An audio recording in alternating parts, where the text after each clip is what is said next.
Buenos días, tardes, noches. Bueno, llegamos al capítulo 14, un capítulo que se empieza a poner un poquito más complejo que lo anterior. Vamos a trabajar sobre procesadores dinámicos, compresores, expansores con puertas de ruido y vamos a entender un poco el funcionamiento interno. Un poco como ejercicio para, como dije en capítulos anteriores, ir entendiendo la síntesis desde el punto de vista electrónico, de procesamientos electrónicos, que muchas veces combinados nos dan un resultado determinado. Entonces es como un ejercicio interesante para trabajar, el tratar de comprender el funcionamiento interno de estos procesadores, que de vuelta tienen un nivel de dificultad, digamos, con respecto a lo que venimos viendo, un ligero nivel de dificultad mayor, pero entendible, digamos, con tiempo se puede comprender. Si hasta ahora vienen entendiendo, es simplemente subir un puntito más el nivel de dificultad. Esta vez vamos a empezar tratando de entender el proceso al revés, digamos, empezando a trabajar sobre el módulo de compresión, o sea, por ejemplo, por buscar uno. Vamos a hablar un poco de lo que hace y de cómo funciona y después vamos a ver bien qué es lo que hay adentro de esta caja misteriosa. Bueno, imaginemos en un principio que somos sonidistas, por ejemplo, de una banda que está tocando en vivo y estamos al mando de la consola controlando los volúmenes, ¿no? Lo que uno va a intentar hacer es que todos los volúmenes de los instrumentos suenen de manera más o menos pareja, que todos se entiendan, todos se escuchen.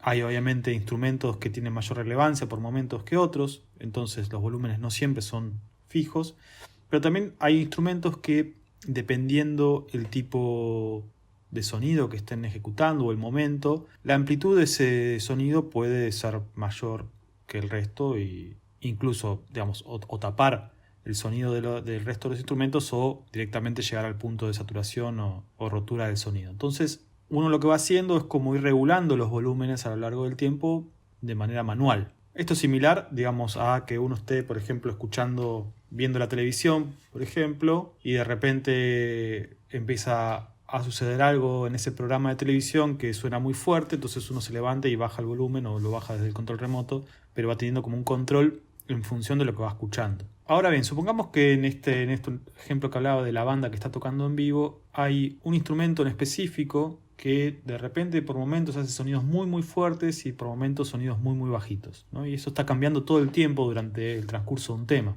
Si yo tengo un sonido que suena muy fuerte y entonces bajo ese canal, ese volumen de ese instrumento, el sonido fuerte va a dejar de molestar, pero a su vez cuando esté tocando sonidos muy bajitos, esos sonidos no se van a escuchar, entonces va a ser un problema. Y al revés, si hay sonidos muy bajitos y yo los subo y subo ese canal, cuando vengan sonidos más fuertes, esos sonidos fuertes van a ser o extremadamente exagerados o van a llegar al punto de la saturación incluso y distorsionar la señal. Entonces lo que podría hacer es, por ejemplo, poner una persona específicamente encargada de ese canal y que esté regulando, subiendo, bajando el volumen de ese sonido en función de lo que va escuchando. Digamos, si el sonido se escucha que empieza a tocar fuerte, lo baje, y si se escucha que empieza a tocar bajito, lo suba, lo deje como está. Lo que está haciendo esa persona al subir y bajar el volumen en función de lo que está tocando el músico es reducir lo que se conoce como rango dinámico del sonido. Es decir, está reduciendo la diferencia que hay entre lo más fuerte y lo más bajito de un sonido determinado, o de un conjunto de sonidos, ¿no? Como es en este caso. Bueno, esta problemática también se sucede en la grabación. En la música, por ejemplo, hay músicas que tienen mayor o menor rango dinámico que otras. La música clásica, por ejemplo, tiene muchísimo rango dinámico. O sea, hay momentos en la música clásica que son muy, muy, muy tenues y momentos en los que suena toda la orquesta y el sonido es extremadamente alto. Esto en la grabación sobre todo también es un problema porque, por ejemplo, los sonidos más bajitos van a estar muy cerca del piso de ruido y los sonidos más altos muy cerca del punto de saturación. En la grabación yo tengo dos límites, un piso y un techo, y sobre todo en la grabación analógica en su momento, que tienen que ver con el piso de ruido, también, o sea, lo más bajito que yo puedo grabar un sonido antes que de alguna manera se confunda con el ruido, sobre todo en la grabación analógica cuando se grababa en cinta, no teníamos ese problema del hiss, ese soplido de cinta que estaba ahí inherente siempre muy bajito y que si el sonido era muy bajo prácticamente que se enmascaraba con ese ruido. Y por otro lado el techo, que es la saturación, que si yo tenía un sonido extremadamente alto, rompía y saturaba. Entonces en esos casos, ¿qué se hacía? Bueno, se intentaba reducir ese rango dinámico, básicamente con este elemento que es el compresor. Acá podemos ver imágenes de compresores en estudios, hay montones de modelos, tipos, etcétera, pero todos básicamente hacen esto, digamos, comprimir el rango dinámico, y lo que hacen es como si fuese un robotito, como si fuese una persona dedicada a eso. Cuando un sonido supera un determinado umbral de volumen, se le baja el volumen total, ¿no? Entonces, lo que estaba muy alto va a pasar a estar más bajito. Y al estar más bajito, yo puedo subir el nivel de todo, ¿no? O sea, si yo tengo un sonido que estaba llegando al 0 dB, que es mi punto de saturación, entonces no me permite subir el volumen general, porque si lo subo me satura ese sonido, pero al mismo tiempo si lo dejo como está, los sonidos más bajitos se enmascaran con el ruido de fondo. Lo que hago es pasarlo por un compresor, entonces lo que está muy alto lo bajo y lo que está en un volumen tenue lo dejo como está. Entonces de esa forma puedo aumentar el sonido de toda la pista. Esta problemática de la que estábamos hablando a veces incluso se da con un mismo sonido, digamos, un sonido por ejemplo de un trombón o una trompeta puede comenzar muy tenue y volverse extremadamente alto en un momento y volver a estar tenue y volver a estar alto, dependiendo obviamente de la capacidad del músico. Y así con muchos instrumentos, ¿no? Que tienen los sintetizadores ni hablar, ¿no? O sea, pueden tener unas dinámicas muy, digamos, un solo sonido puede tener una dinámica muy compleja. O incluso, digamos, en sonidos como la batería, el bombo, por ejemplo, que tiene dos componentes principales, que es el kick, que es el golpe seco, ¿no? Del comienzo, y luego lo que es el low, que es ese grave, que es lo que junto con el kick le dan forma al bombo, ¿no? Por lo general, el kick suele ser muchísimo más alto que el low, y también tenemos esta misma problemática, que si le subimos mucho el volumen al bombo, va a tender a romper el kick, y si lo dejamos muy bajo, el low va a quedar muy bajito. Entonces, si nosotros, por ejemplo, creamos un sonido clásico, lo voy a hacer con un VCO, un VCA y una envolvente, y esto disparado por un LFO para que lo tengamos todo el tiempo sonando.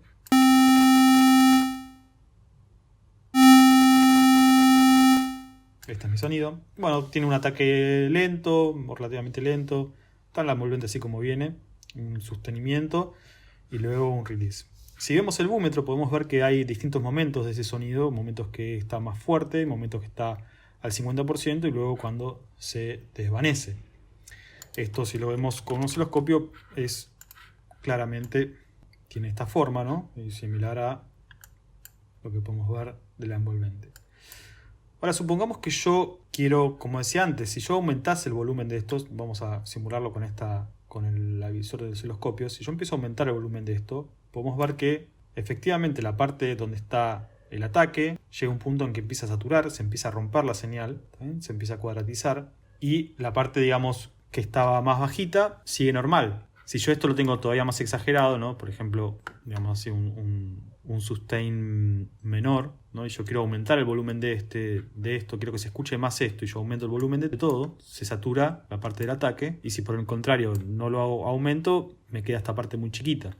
Entonces yo lo que quisiera hacer, lo que tendría que hacer, por supuesto, y considerando que yo no tengo acceso a la modificación de este sonido, porque yo obviamente podría interpretarlo o configurarlo de una manera distinta, pero cuando yo estoy en una situación de vivo, de grabación o de producción, digamos, de un sonido ya grabado, yo no tengo forma de modificar la fuente, por supuesto, ¿no? Entonces, lo que yo voy a necesitar es que alguien o algo controle la amplitud del volumen en el momento que ese volumen supera un determinado nivel, ¿también? Vamos a llamarlo umbral, y que en ese momento baje el volumen y que luego lo vuelva a su posición cuando ya ese umbral no se ha superado. Eso es lo que hace el compresor. Si nosotros ingresamos el sonido al compresor, lo que vamos a tener es esto que es mi umbral, el threshold, a partir de qué momento va a empezar a actuar y a reducir el volumen. Si yo esto lo dejo en 0, como ven, el sonido de entrada es prácticamente similar al de salida, pero si yo empiezo a bajar este threshold, que digamos es mi nivel de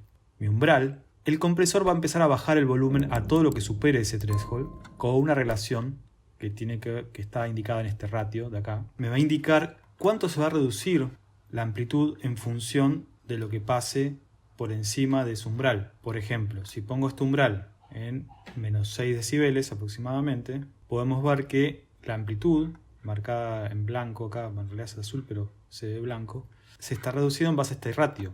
Yo sigo bajando el umbral, podemos ver que todo lo que se atenuó la señal, en amarillo está la original y en blanco la atenuada, y podemos ver cómo el rango dinámico, o sea, la diferencia que hay entre lo más fuerte y lo menos fuerte, o lo que tiene más volumen y menos volumen, o mayor amplitud y menor amplitud, se está reduciendo. Esto me permite justamente aumentar ahora sí la amplitud de la señal sin tener problema de saturación. Acá tenemos una salida, una ganancia de salida, y yo ahora puedo aumentar este sonido y va a sonar más fuerte o va a tener mayor presencia, ¿está bien? Sin el problema de la saturación. Esto es básicamente lo que hace un compresor. Luego tenemos esto de ataque y release, que lo que hace es suavizar, digamos, pensemos que esto, si bien no es una persona, pero si lo fuese, ¿no? La persona tendría un tiempo de respuesta, digamos, uno escucha un volumen fuerte y va y le toma un tiempo y hacer el movimiento de bajarlo, y eso es lo que se llama el tiempo de ataque, o sea, cuando tiempo demora en actuar esa baja de volumen. Y el tiempo de relajación o de release es lo mismo pero al revés, o sea, una vez que ya no está actuando el compresor, o sea que baja del umbral, ¿cuánto tiempo demora en dejar la amplitud tal y como estaba? Eso es, digamos, los 4 parámetros generales que van a encontrar en cualquier compresor van a ser eso, básicamente. Y como les decía, bueno, esto lo van a encontrar en muchísimos formatos, incluso también en pedales, en racks, etcétera, etcétera. Incluso los existen también en modalidad, en formato hogareño. Recién por acá había uno. Este de acá, por ejemplo, tiene pinta de ser más bien un hogareño. En fin, y cada digamos, dependiendo del tipo de sonido, va a requerir un tipo de configuración y demás. El compresor, hay un montón de bibliografía para estudiar al respecto, pero lo más importante en principio es esto. En general el compresor también tiene otro modo de trabajo que es de alguna manera inverso, que se conoce como expansor. El expansor hace exactamente lo contrario, lo que hace es aumentar el rango dinámico, o sea, aumentar la diferencia entre lo menos audible y lo máximo audible. Dado un threshold que yo puedo setear, lo que esté por debajo de ese threshold se le va a reducir la amplitud.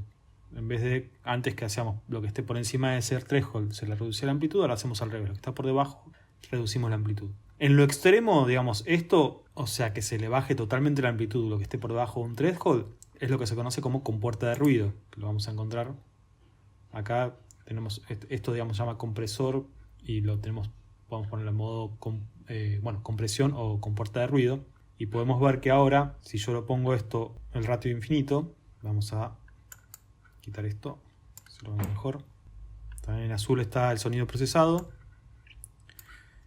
y el original, y podemos ver que a partir de un momento que aparece que baja de un umbral, el sonido se corta por completo. El objetivo de estas compuertas de ruido originalmente era poder aislar de ruidos no deseados o de sonidos no deseados en una grabación, por ejemplo, también en sonido en vivo, al sonido que estamos queriendo grabar, ¿no? O sea, por ejemplo, es muy común utilizarlo en baterías. Si nosotros queremos grabar el redoblante, en el micrófono del redoblante se van a meter todos el resto de los cuerpos de la batería en menor proporción, pero se van a meter igual. Entonces, si nosotros queremos tener bien definido el sonido del redoblante, lo que utilizábamos es una compuerta de ruido. Más allá de que hoy en día con la grabación digital está más en desuso, porque obviamente los programas multipista tienen formas de splitear y de recortar todo lo que se considera no deseado, y ahora, bueno, con la aparición de la inteligencia artificial eso va a ser todavía mucho más evidente. Pero originalmente, cuando uno estaba grabando, bueno, también en situaciones de sonido en vivo, que no puede prever qué es el sonido que va a salir y demás, las compuertas de ruido son útiles y se siguen utilizando, ¿no? Y como decía, digamos, en esta puesto como modalidad compuerta de ruido, si yo acá tengo cuánto le voy a reducir a la amplitud en función de ese umbral, si yo lo pongo menor reducción, lo que tenemos justamente es una expansión. Fíjense que ahora el sonido no desaparece del todo, pero el sonido procesado en blanco con respecto al violeta, que es el original, tiene mayor rango dinámico, o sea, hay mayor diferencia entre lo menos audible y lo más audible. Estas son las 3 modalidades más comunes, digamos, compresor, expansor y compuerta de ruido. Y por último, la otra modalidad que también es muy común verlo en procesadores dinámicos es el limitador, que el limitador no es más que un compresor, pero muy extremo. Entonces lo que hacemos es, a partir de un umbral, le decimos que atenúe al infinito, o sea, que no deje pasar absolutamente nada a partir de ese umbral. Es como un compresor, eso, muy, muy extremo. Entonces podemos ver que, vamos a ponerle un poco más rápido, más lento, perdón. Podemos ver que yo a medida que bajo el umbral no pasa absolutamente nada de ese sonido, al punto de que prácticamente puedo eliminar casi todo el ataque. Nunca se lo puedo eliminar del todo porque esto siempre tiene un tiempo de ataque, ¿no? Que, bueno, acá pone 0 milisegundos, pero técnicamente, digamos, en sistemas analógicos sobre todo nunca puede ser 0. Siempre tiene un tiempo de, bueno, como de sensibilidad de la señal. Ahora bien, bueno, dicho esto, digamos, estas son las 4 variantes más comunes: compresor, expansor, con puerta de ruido y limitación, todos basados en este mismo concepto de un umbral y a partir de ese umbral atenuar una señal con un tiempo de ataque y un tiempo de relajación, digamos, del actuado de esa atenuación. Vamos a ver cómo funciona efectivamente esta cajita que acabamos de ver. Nosotros tenemos acá la señal original y para esto nos vamos a, digamos, para tener a alguien o a algo que escuche la señal y esté atento de lo que está pasando con la amplitud, vamos a utilizar un seguidor de envolventes que ya lo vimos en el capítulo sobre VCA. En el capítulo sobre VCA vimos este elemento que lo que hace es justamente darme una señal en continua que va siguiendo la envolvente de una entrada. Pueden ver que, bueno, si le doy un poquito más de ganancia, va a tender a aparecerse la línea blanca al recorrido que hace la amplitud del sonido que estamos escuchando. Pero es un voltaje en continua. Supongamos que yo a este voltaje que tengo en continua se lo aplico a un amplificador que está procesando esta misma señal que estoy teniendo, ¿no? Vamos a poner un nuevo VCA al cual ingresa esta señal y esta misma señal que tengo ahora se la aplico pero de manera invertida. Para eso vamos a utilizar un inversor de fase. En el inversor de fase ingresamos la señal y este valor invertido ahora lo podemos ver en otro osciloscopio. Podemos ver que baja la amplitud y vuelve a 0. Si yo esto se lo aplico a un VCA, nos va a pasar esto. ¿Ven? Así como está, no me va a funcionar. ¿Por qué? Porque el VCA no acepta valores negativos. O sea, va a estar siempre en 0 y cuando llegue menos X, igual se va a mantener en 0. Yo lo que necesito hacer ahora es mover esto, darle un voltaje en continuo, sacarlo de su offset para que esté siempre al máximo y baje a 0 y que vuelva a subir. Para eso, lo que voy a utilizar es este módulo A'+C, ya lo utilizo un montón, y voy a agarrar el valor de este voltaje, lo voy a multiplicar por -1 para ahora tenerlo, como dije antes, invertido, y le voy a sumar una continua por medio de C. Entonces ahora va a estar, cuando esté en 0, digamos, va a estar al máximo de amplitud y luego va a bajar. Si yo a este sonido que tengo en violeta, como decía antes, pasando por este VCA, le aplico este mismo voltaje, va a tender a reducirse. Fíjense que prácticamente, lo puedo acomodar un poquito a ver si... Ahí está. Fíjense que prácticamente es 0 el sonido. ¿Ok? ¿Por qué? Porque le apliqué... O sea, está entrando el sonido y justo cuando el sonido aumenta, al mismo tiempo utiliza esa energía para bajar su volumen. Entonces, el resultado siempre es 0. Ahora bien, supongamos que yo solamente quiero hacer esto, pero solamente en el momento en que esto supera un umbral determinado. O sea, yo quiero solamente reducir el volumen no todo el tiempo, sino en el momento del ataque. Para eso nos vamos a valer de otro elemento que ya utilizamos, que es el comparador. El comparador nos va a permitir leer la señal que estamos queriendo procesar y a partir de un umbral determinado decidir cuándo actuar y cuándo no. Pero fíjense que si yo lo conecto directamente a la salida del VCA, el comparador, como es una señal que está cambiando a una frecuencia determinada, voy a tener esta especie de cuadrada por un periodo de tiempo. Yo lo que voy a hacer es comparar, en realidad, la señal que obtenemos del seguidor de envolvente, para que cuando supere un umbral determinado me dé un pulso positivo y cuando no lo supere me dé un pulso negativo, bueno, o 0. Si se fijan, comparamos esta señal con la señal original, pueden ver que hay un pulso en el momento que supera un umbral que lo estoy dando yo con este valor de acá. Cuanto más alto es ese voltaje, mayor es ese nivel.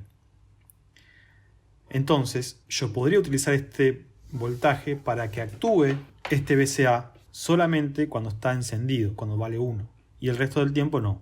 Entonces, si introduzco B en este valor, fíjense que ahora la atenuación furiosa está solamente actuando en el momento que la señal supera ese umbral. Pero yo no quiero que la destruya, digamos así, de este modo.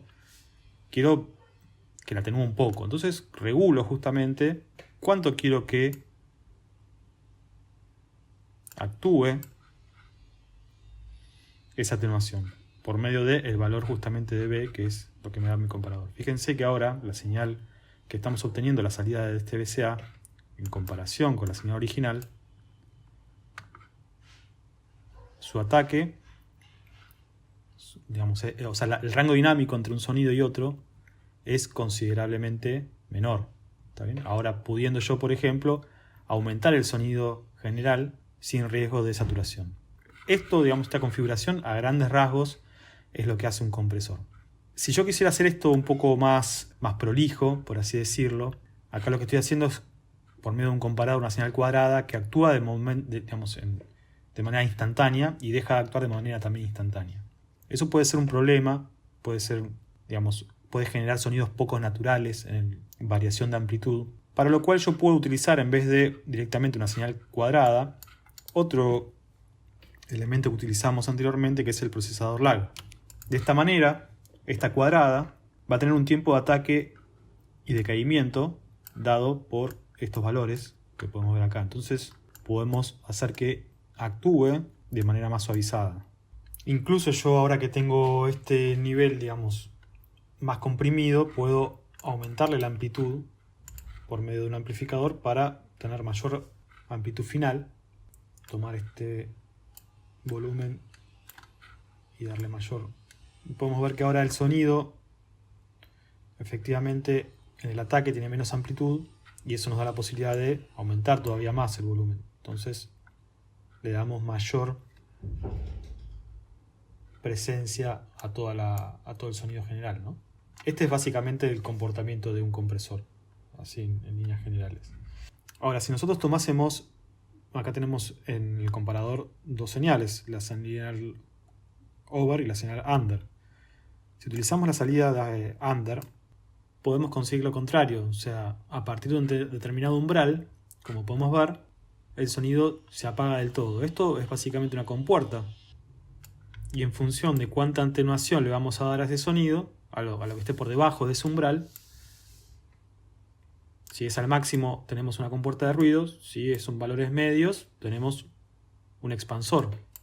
Vamos expandiendo el rango dinámico. Así que estos son como los elementos. Este creo que fue el video que menos escuchamos sonido, pero creo que sirve para entender justamente el funcionamiento de estos procesadores dinámicos y cuál es la lógica interna que hay y cómo es que en realidad siempre son pequeños procesos electrónicos que se pueden combinar para diferentes cosas. Bueno, vamos a hacer unos ejemplitos prácticos para entender esto.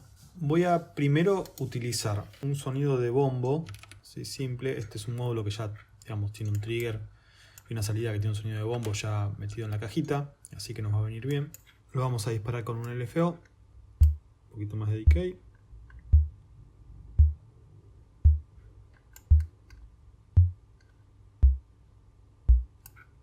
Un poquito más grave. Y lo que voy a hacer es agregar un ruido que de alguna manera sería como, suponiendo que estamos en una grabación en cinta o grabación de cualquier tipo, siempre hay un ruido de fondo molestando. Así que voy a utilizar un ruido levemente agudo. Bueno, este ruido va a representar entonces mi ruido de fondo, mi ruido de cinta o ruido de grabación o lo que sea, que yo no quiero tener. Y este va a ser mi bombo, ¿no?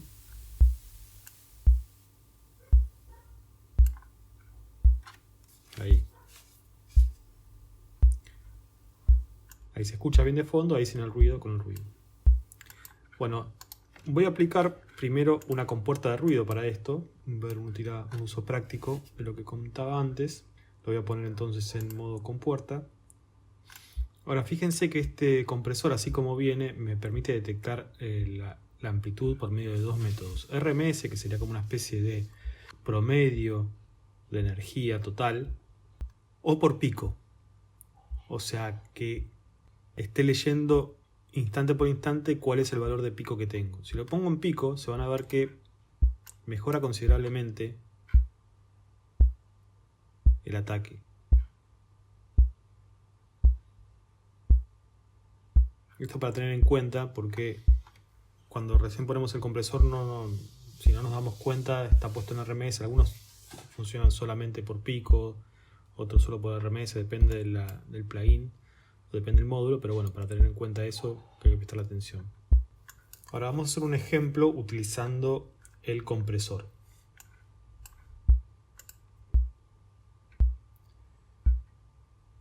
Ahora estoy escuchando el bombo, pero en modalidad compresión. Saqué el ruido, estoy escuchando el bombo solo en modalidad compresión. Y lo que voy a ir haciendo es bajando el umbral. Y acá estamos viendo cuánto me está comprimiendo el sonido en base a la entrada, ¿no? Fíjense, cuanto mayor es el ratio, mayor es la compresión.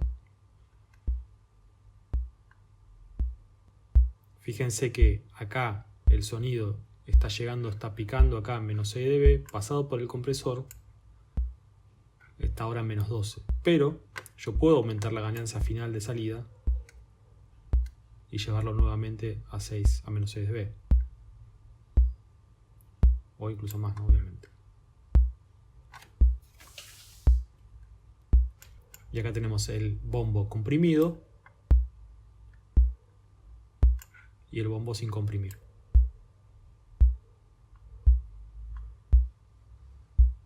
A medida que lo vamos haciendo cada vez más extremo,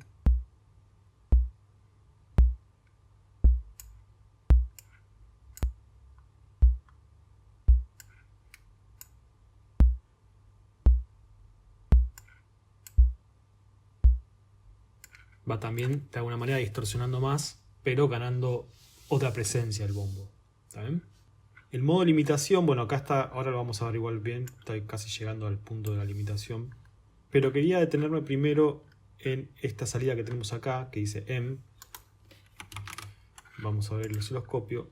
Y fíjense que lo que tenemos es un seguidor de envolvente, similar a los que estábamos usando anteriormente, que me está dando una salida de voltaje similar, obviamente, al recorrido de la amplitud de este bombo. Y otra entrada que es interesante, que se utiliza mucho, sobre todo, bueno, se utiliza mucho en general, pero en la música electrónica es muy común, es esta que se llama Side, que el nombre completo es Sidechain, que es una entrada de control de este compresor, pero que actúa en función de una señal externa. Sería como una especie, o sea, lo mismo que estábamos haciendo antes, una especie de VCA que está actuando y que el voltaje que le llegue lo va a invertir y atenuar la señal o comprimir la señal en función de una señal externa. Dicho en otras palabras, acá tenemos algunos diagramas. Bueno, este creo que está bastante claro cómo un VCA es aplicado en base a una señal externa. Es decir, nosotros tenemos, este es el esquema, digamos, general, por así decirlo, de un compresor, donde toma su propia lectura de entrada, como hacíamos nosotros con un seguidor de envolvente, y en base a eso controlaba un VCA. Y ese VCA se atenuaba si detectaba que la señal era demasiado alta, se atenuaba, ¿no?, de manera inversa. Eso en la compresión, por supuesto. Pero la inserción de sidechain o la entrada de sidechain me permite que, en vez de leer su propia señal para bajar la amplitud de un VCA, lo que hace es leer una señal externa. Y ustedes me dirán, bueno, ¿para qué sirve eso? Bueno, porque a veces, y sobre todo en la música electrónica es bastante claro, cuando digo música electrónica estoy hablando de música electrónica rítmica, barra bailable, barra minimalista, barra de pista, etcétera, donde sobre todo el bombo tiene una importancia y debe predominar sobre el resto, y hay muchas cosas pasando, digamos, a la vez, muchos sonidos pasando, para evitar que el bombo quede escondido, quede enmascarado en todo ese universo sonoro, digamos, ¿no? y poder hacerlo resaltar. Lo que se hace es bajar el volumen de todo el resto en el momento que el bombo está sonando. Por ejemplo, en esta imagen podemos ver que el sonido del bombo, acá abajo en azul, está interactuando con un sonido de bajo, y que el sonido del bombo está actuando sobre un VCA y haciendo que el sonido de bajo se reduzca en amplitud en el momento que aparece el bombo.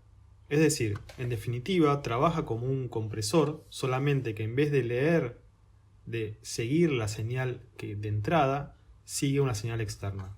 Entonces, por ejemplo, si nosotros vamos a utilizar un sonido de bajo Tengo entonces sonido de bajo, sonido del bombo, y lo que vamos a hacer es utilizar un sequencer pequeño para controlar ambos. Bueno, este no tan pequeño. Este sequencer alimentado por un LFO.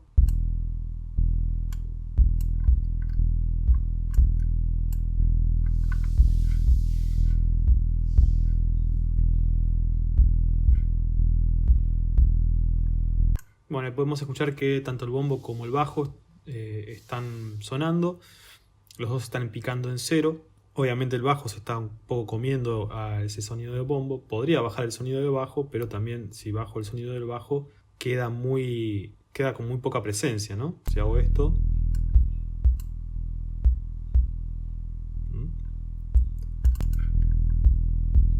pero como decía antes, yo podría utilizar, vamos a dejar el compresor por un momento por un lado. Esta es la misma configuración que hicimos anteriormente, ¿no? Acá tenemos el seguidor de envolvente y mi multiplicador y sumador. Lo que vamos a hacer es tomar el sonido del bombo, así como viene. A esto, como decía, invertir la señal, acá la tenemos. Y ahora darle un valor de continua. Y si nosotros ahora tomamos a un VCA y a este VCA le aplicamos este voltaje que obtenemos y pasamos el sonido de mi bajo por este VCA, en el momento que suene el bombo, el bajo va a tender a apagarse. Si ahora escuchamos el resultado,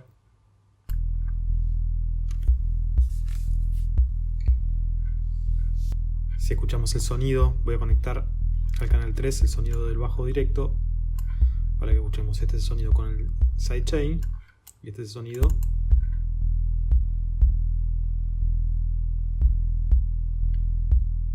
normal, ¿no? Ahí tenemos el bombo, el bajo normal,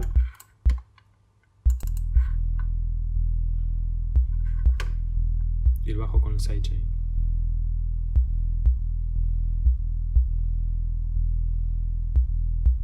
Si el bombo tiene mayor release, es más evidente, ¿no? Todavía.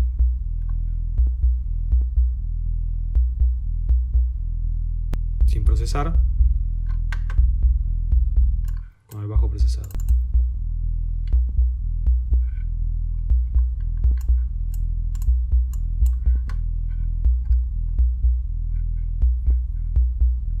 Esto mismo que estoy haciendo yo acá es lo que podríamos hacer eventualmente con el compresor entrando en mi entrada de sidechange desde el kick. Lo que pasa es que muchas veces los valores de voltaje que se manejan no dan el mismo resultado. Yo prefiero hacerlo de manera manual o de última ver si utilizar algo para poder amplificar esta señal. Ahora lo vamos a escuchar mejor. Sonido de bajo, entonces pasamos por el compresor que está siendo controlado por el sonido del kick. Podemos ver que efectivamente en función del kick se está comprimiendo la señal, disminuyendo su amplitud.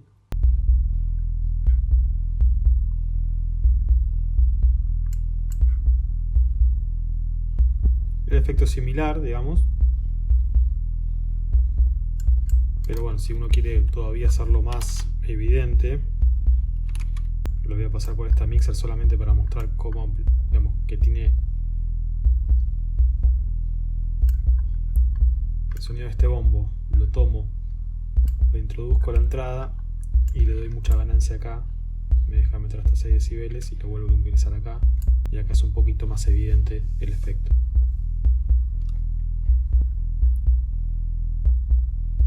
¿Ok? Bueno, ahora agrego un sonido de redoblante y de hi-hat. Bombo, redoblante, hi-hat a mi mezcla.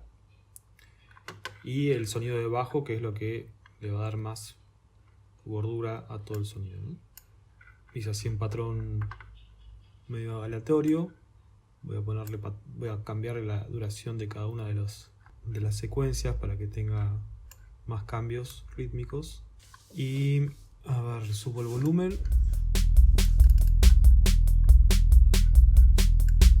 Entonces tenemos el bombo, el bajo, que está como escuchamos siempre presente, prácticamente no baja.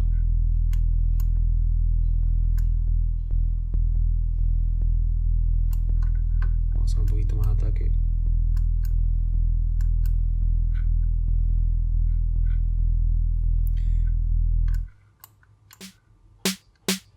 Mi redoblante lo voy a dejar un poquito más bajito que el resto, y el hi-hat, y subimos el resto entonces.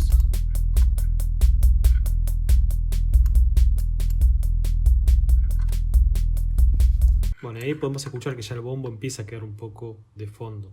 Podría también agregarle, no sé, reverberancia para un delay también, sobre todo a estos sonidos de hi-hat y redoblante, ¿no?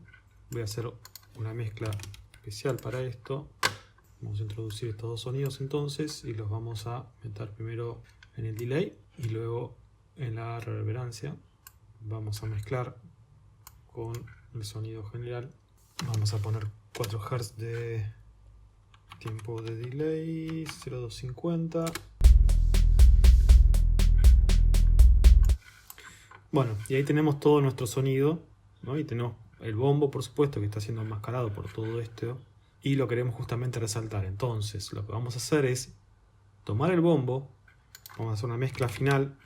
Estoy haciendo todo esto medio de manera desordenada, obviamente con cosas de más para que se entienda una cuestión didáctica, ¿no? Entonces voy a tomar el bombo por un lado y toda la mezcla del otro va a venir acá, ¿okay? Para que tengamos bien la distinción de ambas cosas. Tenemos solo el bombo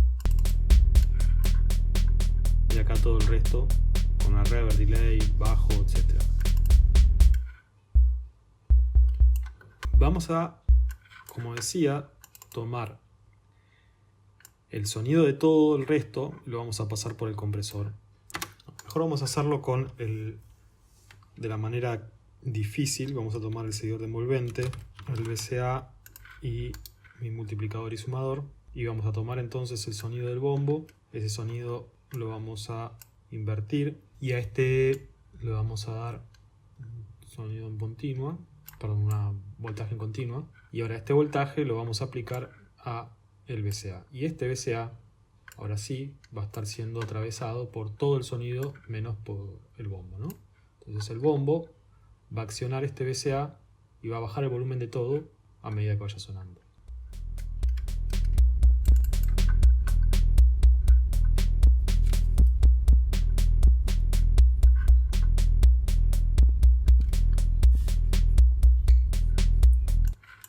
Y ahora escuchamos el sonido sin procesar acá. Podemos ver cómo queda enmascarado ahí el bombo, mientras que acá sobresale. Obviamente lo está haciendo muy exagerado para que se entienda el concepto, ¿no? Y bueno, y por último, simplemente utilizar el compresor como limitador, ¿no? Que eso creo que nunca lo usamos. En general, la limitación es como una especie de, no sé, compresor de emergencia, ¿también? Que es como un compresor excesivo, que bueno, se utiliza en casos muy específicos. Yo acá lo voy a usar de una manera quizás poco convencional, ¿no? O poco ortodoxa, porque bueno, lo correcto sería regular bien los volúmenes, comprimir todo de manera correcta, pero bueno, voy a poner un compresor bruto para que se escuche el efecto sobre el final. Entonces voy a entrar la señal así toda entera como viene, con toda la mezcla final, y le voy a poner muy poquito ataque y una compresión máxima. Voy a ponerlo esto por pico, y cuando empiece a bajar el umbral,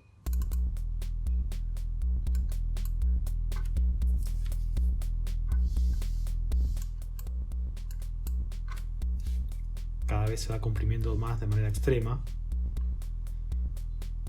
y esto me permite achatar todo y aumentar todavía más el volumen sin distorsionar, ¿no?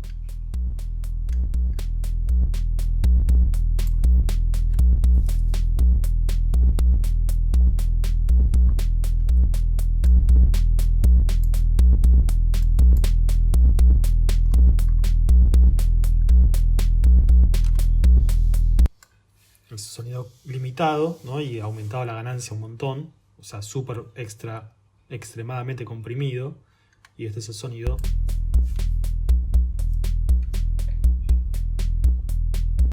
normal, ¿no?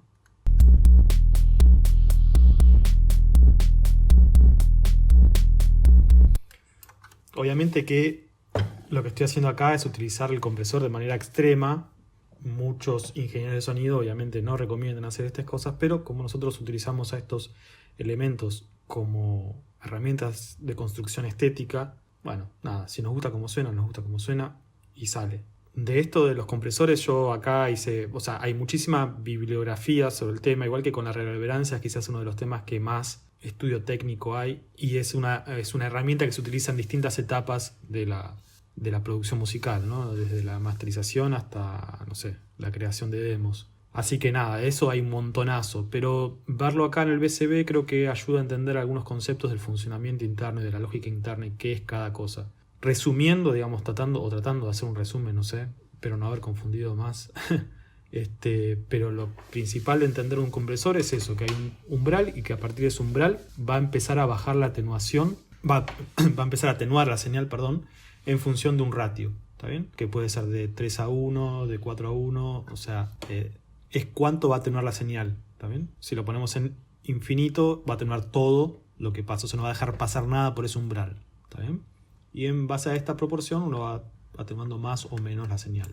El tiempo de ataque, que es cuánto tiempo demora en responder a partir de que pasa la señal ese threshold, ¿está bien? O sea, eso pensémoslo como si fuera eso, una persona que está haciendo el trabajo manualmente, cuánto reflejo tiene, digamos, de actuar en el momento que percibe que el sonido está más alto de lo que debería. Y el tiempo de release, que es lo inverso, digamos, cuánto después de que volvió a su sonido normal, digamos, por debajo de ese umbral, vuelve la amplitud o el BCA a estar igual que antes. Esos son los 4 controles generales que van a encontrar en cualquier compresor, generalmente. Y después, el control de ganancia de entrada, que es si el sonido está muy bajito, siempre, digamos, nosotros tenemos que tener control, digamos, de cuál es la amplitud de entrada, justamente porque a partir de eso nosotros manejamos un threshold, que el 0, si está picando en 0, bueno, a partir de ahí vamos a empezar a comprimir. Entonces a veces si tenemos una señal muy bajita, tenemos que poner el threshold muy bajo para que empiece a actuar, y de otra forma es aumentar la entrada de ganancia para llevar esa amplitud a niveles más altos. Y luego de comprimir, por lo general, como al comprimir se le está bajando el volumen al sonido, tenemos una ganancia de salida para poder justamente darle más rosca una vez procesada la señal. Esos en líneas generales, estos 4 perillas las van a encontrar en todos los compresores, en la gran mayoría. Salvo en bueno, los pedales pueden tener algunos controles menos, por supuesto, ¿no? Pero pedales de guitarra me refiero, que están más reducidos. Pero esto, digamos, es como lo general. Y después el sidechain, que es como decía antes, es como si fuese esto que estoy haciendo acá, pero metido en una cajita acá adentro y ya. Y luego el expansor es exactamente lo mismo, pero funcionando de manera inversa, ¿está bien? O sea, lo que esté por debajo de un umbral lo va a atenuar, y eso llevado al extremo, o sea, la atenuación absoluta es la compuerta de ruido, ¿está bien? Que vimos antes cómo se utilizaba, cómo se aplicaba. Y el compresor llevado de manera extrema, ¿no? O sea, atenuación total absoluta cuando pasa un umbral, es lo que se conoce como limitador.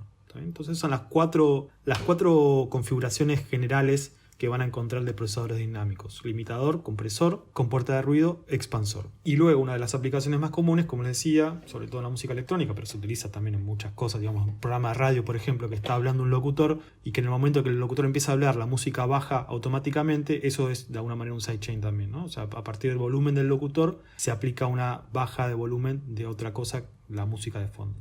Y eso es lo que van a encontrar también en muchos compresores, es esa entrada de sidechain input, que se puede generar, si no, yo prefiero hacerlo así, digamos, de manera manual, porque puedo encontrar, digamos, otros valores más precisos y a veces más extremos incluso, que la entrada así como está no te permite. Bueno, creo que ahora sí, se hizo un poco largo este video, pero bueno, es bastante data, y así todo es simplemente la punta del iceberg de lo que hay detrás de toda la información y bibliografía que hay sobre compresores. Pero bueno, espero que haya servido, espero que no haber mareado a nadie. Cualquier cosa me preguntan. Si entendieron este capítulo entero, realmente están ya en un nivel de compresión de síntesis bastante superior. Así que nos vemos la próxima, que creo que vamos a empezar con un nuevo tipo de síntesis, que de alguna manera también estuvimos ahí sobrevolando, que es la modulación en anillo y la modulación en amplitud.